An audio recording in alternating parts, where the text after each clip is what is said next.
Okay, moment of truth. Everyone has a junk drawer somewhere in their house. Maybe you don't have necessarily a junk drawer anymore, but maybe you have a closet or a garage or even a shed in the backyard that you keep some of your stuff in that you just don't know where else to put it. Have you ever had trouble finding something in the junk drawer? You knew it was in there, but you just didn't know exactly where you'd placed it. Somebody came over to the house and you quickly threw a bunch of things in the junk drawer, and now you can't find that thing that you desperately need. By the end of the video today, I'm going to share with you an ancient truth that will help you discover that thing that's in your junk drawer.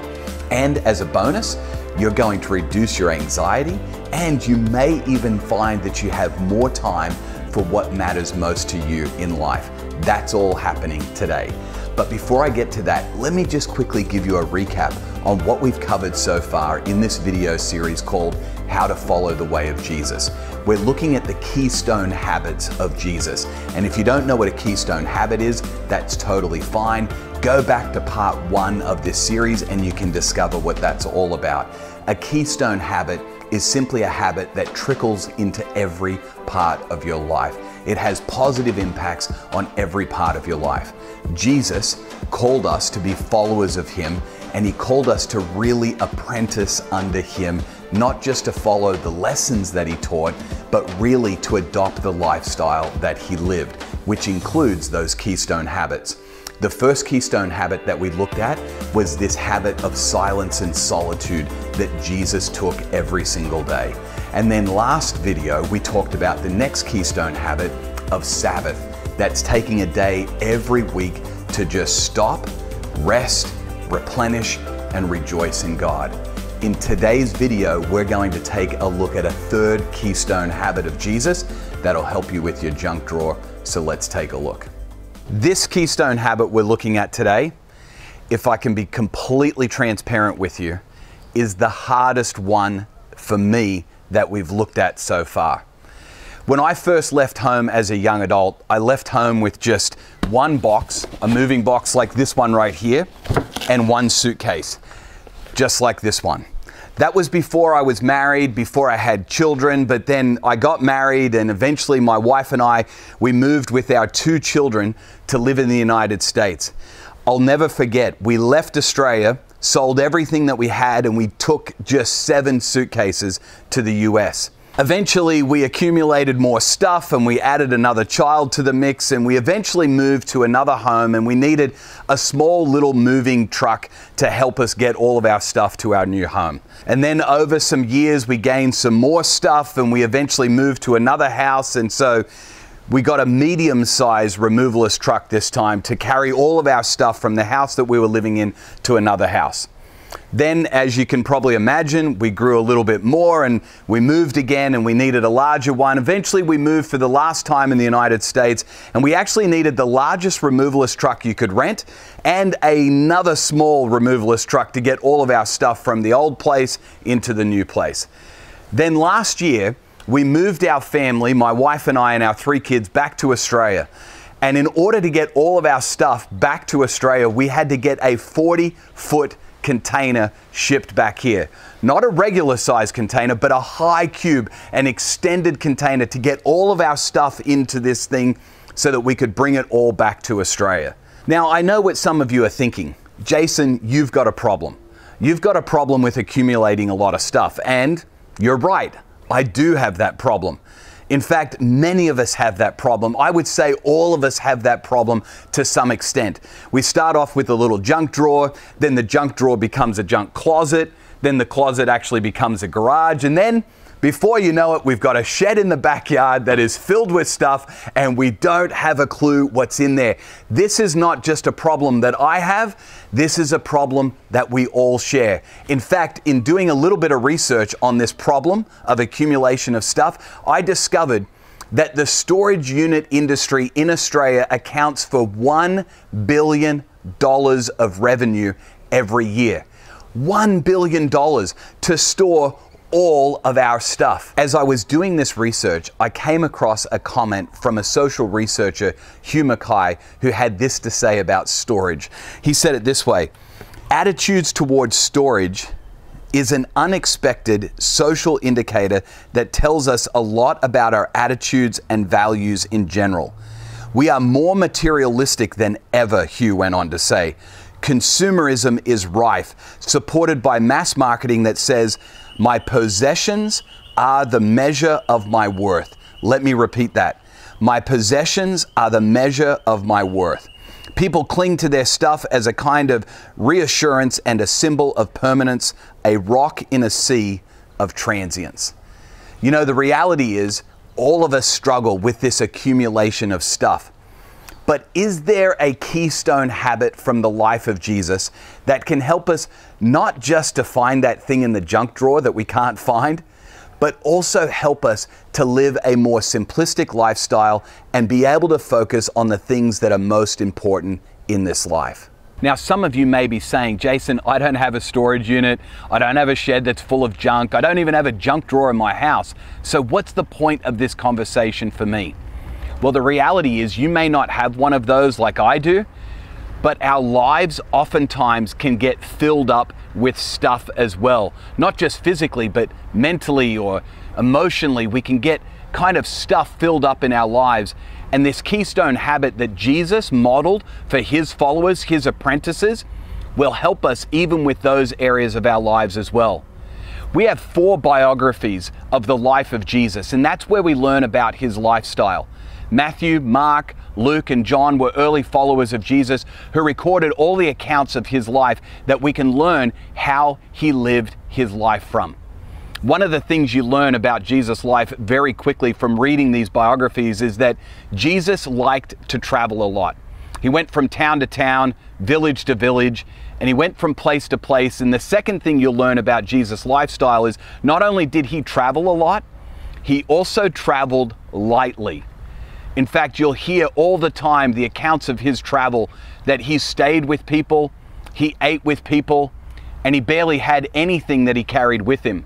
You don't read any stories of Jesus getting the moving truck because they're going from one town to the next and the followers all had to get their stuff in order to go to the next place. You'll never hear stories of Jesus even packing a bag to go to the next place, because Jesus not only traveled a lot, he also traveled lightly. Jesus wasn't somebody that was off to the mall or off to the marketplace to buy the latest sandals that were available on the market in that day. He was quite happy with just one pair of sandals. Jesus not only traveled a lot and traveled lightly, he taught his apprentices, his followers, his disciples to do the same thing. Now, I'm not saying that all of us should become nomads like Jesus and his followers in the first century. That's not what I'm saying. I'm not saying sell everything you have and start couch surfing amongst all of your friends because you've got no place to live. I'm not saying that you just fend for yourself either, but I am saying that we need to learn how do we adopt this lifestyle of simplicity that Jesus lived for us today. You may be a mom or a dad and you're saying, "Jason, I've got kids, I've got mouths to feed." Maybe you're a carer for a loved one and you need a place to be able to care for them. And so the idea of living a simple life is going to look very different for you than it was for those first followers of Jesus, those first apprentices. But the truth of this lifestyle, this keystone habit of simple living that Jesus modeled for us, is the same today as it was back then. Jesus, in one of his most famous teachings, addresses this idea of living simply. Listen to what Jesus had to say as Matthew recorded it for us in chapter 6 of his biography. Jesus said these words, "Do not store up for yourselves treasures on earth, where moths and vermin destroy and where thieves break in and steal." On the other hand, he says, "But rather store up for yourselves treasures in heaven, where moths and vermin do not destroy and where thieves do not break in and steal." I love this next line in Jesus' teaching about stuff, about possessions. He says these words, "For where your treasure is, there your heart will be also." Then Jesus uses an old Hebrew idiom that we probably don't fully understand today, but we would have if we had grown up in the Jewish culture and if we had grown up in the first century. He uses this idiom to talk about the idea of generosity with our possessions. He says, the eye is the lamp of the body. This is the old Jewish analogy. If your eyes are healthy, your whole body will be full of light. But if your eyes are unhealthy, your whole body will be full of darkness. If then the light within you is darkness, how great is that darkness? Right after Jesus talks about understanding where your heart is tied to your treasure, and that we shouldn't store up for ourselves treasures here on earth where people can come and steal it or where rust can come and decay it, but rather we should store up our treasures in heaven. Jesus goes on to share this Jewish analogy of generosity. See, the eye, being the lamp into the body or into the soul, talks about a person that has their eyes up and is aware of people in need around them in the world. Somebody that has their eyes open to people's needs and then helps to meet those needs through generosity is somebody that's filled with light. Someone that's got their eyes down or closed even to the needs around them is somebody that's not generous, and their heart and their life is filled with darkness. There's actually a tie-in between what Jesus is talking about with storing up our treasure in heaven and our generosity to those that are around us. Jesus doubles down on this analogy and he says these words. He says, no one can serve two masters. This is where it gets a little bit difficult for followers of Jesus. And if you're not a follower of Jesus, at this point, this next statement is kind of optional for you, to be honest. But if you're a follower of Jesus, this is really important to hear. Either you will hate one of the masters and love the other, or you will be devoted to the one and despise the other. You cannot serve, here it comes, this is the gut punch. You cannot serve both God and money. Or in other words, you can't serve fully God and your possessions at the same time. Either God is going to have your heart or your stuff is going to have your heart. It's one or the other. Then Jesus ties in an important thing with our mental health to our possessions. This is where, if you're not a follower of Jesus, I want to invite you to lean in. Even if you're not sure about the whole God thing and you're not sure about the whole church thing, and maybe somebody just sent you this link to watch online, lean into this, because Jesus ties in something really important about our mental health to our possessions. Here's what he says. Don't worry about your life, what you will eat or drink, or about your body, what you will wear. Is not life more than food and the body more than clothes? And then Jesus says, look around. Look at the birds of the air. They do not sow or reap or store away in barns, and yet your heavenly Father feeds them. The birds of the air are not like farmers who plant something in the ground and then reap a harvest and then store it in a silo for later on when they need it. But yet their heavenly Father supplies everything that they need. He says, not only look at the birds of the air, he says, but also look at the flowers of the field. He says, they do not labor or spin, yet I tell you that not even Solomon in all his splendor was dressed like one of these.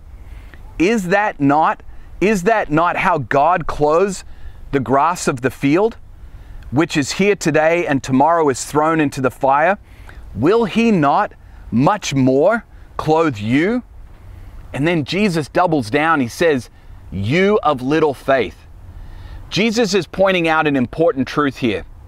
When we look at the birds of the air and when we look at the flowers of the field, we see that God provides food for the birds of the air. Will he not more, those that he loves, human beings that he created, provide for them everything that they need? Will he not, just like the flowers in the field, provide for us things that we need, clothes for us to wear? Jesus says, you of little faith. Jesus is tying this important truth of worrying about what we will eat or what we will wear with the all-important issue of trust. He's really saying, will you trust me? Look how I take care of the birds. Look how I take care of the flowers.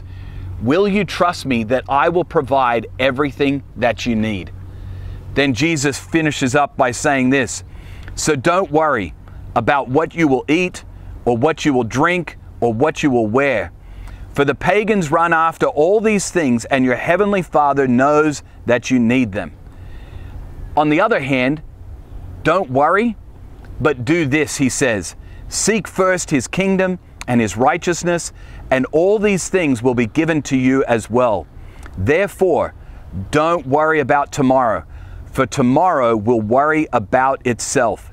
Each day has enough trouble of its own.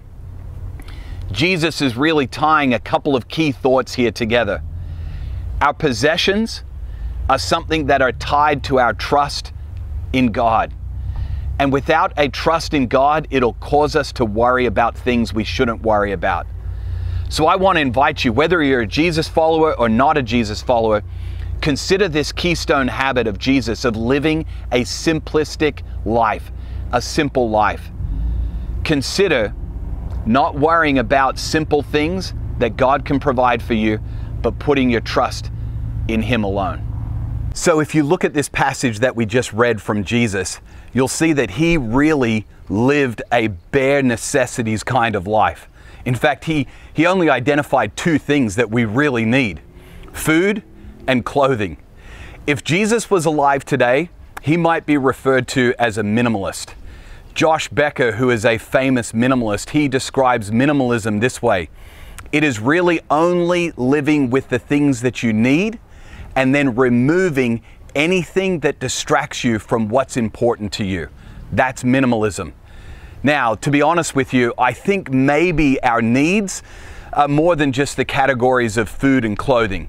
You might say, well, Jason, I really need shelter, or I really need transportation. Those things, I think, quite possibly could be on the list of bare necessities, and even for a minimalist, they might need those. But the reality is, if we are going to adopt the lifestyle of Jesus and live simply like he did, we need to take a few action steps. We need to start by defining what really are the categories of our needs. Have you ever taken the time to really identify what is it that I need in order to live? And as a minimalist or as a simple living type of person like Jesus, only having those things that you really need to live. Then you need to determine what's a distraction from what is most important in my life. Not just define your needs, but determine what's a distraction from what I really want most. What do I really want most out of life? And is there anything in my life that is a distraction from that very thing? Jesus, he was really focused on ministry. He wanted to reach people. That's why he came to earth. So he defined his needs as food and clothing, and then he removed any distractions from his focus on ministry. Then finally, you need to decide where you're going to start. Maybe for you, you need to start in the garage, defining what your needs are and determining what a distraction is. Maybe you need to go to that closet. Maybe you need to go to your car and you need to really define, do I need all of these things in the car, or are these distracting me from what I really want in life? So decide where you're going to start. For some of you, you may want to start simply in your closet. This is not a shot at any particular gender that's watching this video, but there are some of us that tend to have closets that are filled with things. In fact, statistically, they say that we only wear 20% of what's in our closet 80% of the time. And then finally, after you define what you need, determine what's distracting, and decide where you're going to start, you need to just do it. Just do it. Take a look at that area of your life and determine, is there anything here that I don't really need? And then is there anything here that is a distraction from what I really want in life? You might ask those questions in your closet and you might say, well, Jason, there are a number of items that I'm not sure if I really need them. Here's what I want to invite you to do. If you're not sure if you really need them, and you'd say, well, I don't really think they're a distraction to my life, here's a simple technique just for your closet to start with. Take the hanger that your clothes are hanging on, turn it around, and hang it up backwards next time you put all of your clothes away in the closet. Then wait for 3 months, and every time you use something over the 3 months, put it back the normal way you would hang it, and everything that's still hanging up backwards in your closet after 3 months, go ahead and give it away. Go ahead and donate it to somebody that's in need. because generosity is actually the antidote to greed. If you want to be somebody that lives more simply, then generosity is going to become a part of your routine. Now, before you dive into this, I want to let you know it's not going to be easy. Now, when you first start out this practice of simplicity, I got to be honest with you, it's going to feel like a struggle. It's going to feel like you're paddling upstream, because you really are. You're paddling upstream against the current culture that we live in today. You may not be aware of this, but every single one of us are impacted by 5,000 advertisements a day. Social media, television, radio, the newspaper, billboards, we're inundated with marketing and sales advertisements that are trying to convince us that when you get more stuff, it'll equal more happiness. When the reality is, more stuff oftentimes just equals more stress. So this idea, this keystone habit that Jesus lived by of simplicity is actually countercultural, and it's going to take a lot of effort. I like to say it this way: you have to fight for simplicity, just like I have to paddle hard against the current here. You have to fight for simplicity, because if you don't, you'll drift towards complexity. If you're not fighting for simplicity, you're actually drifting towards complexity. Just like when I'm sitting here in the kayak and I'm not paddling hard against the current, I begin to drift back to where I started. The same is true in life. If you're not fighting for simplicity, you'll be drifting towards complexity. Some of you are thinking right now, Jason, is it really even worth it? Is it worth paddling against the current of culture today? Well, let me just share with you the top 10 benefits to living a lifestyle of simplicity and minimalism. Here's what the top 10 benefits of minimalism are today. Number one, you actually are able to find more clarity in your mind. That's the first thing. Number two, not only do you find more clarity in your mind, but you'll actually have more time for the things that are most important to you as well. You'll have better health, more freedom, less stress, more self-confidence, greater purpose, extra money, better relationships, and ultimately a lifetime of greater memories. If you don't just drift into complexity, but you actually work hard and fight for simplicity. Those are the benefits that come from adopting this keystone habit that Jesus displayed in his lifestyle. So why don't you start today? Why don't you start this week? Don't wait for another week to go by just drifting towards complexity. Start fighting for simplicity today. Take that first step. And I guarantee you, even though the journey may be tough, even though it may take a long period of time like it is for me, I'm just starting out on my journey, at the end of the day, fighting for simplicity will keep you from drifting into complexity.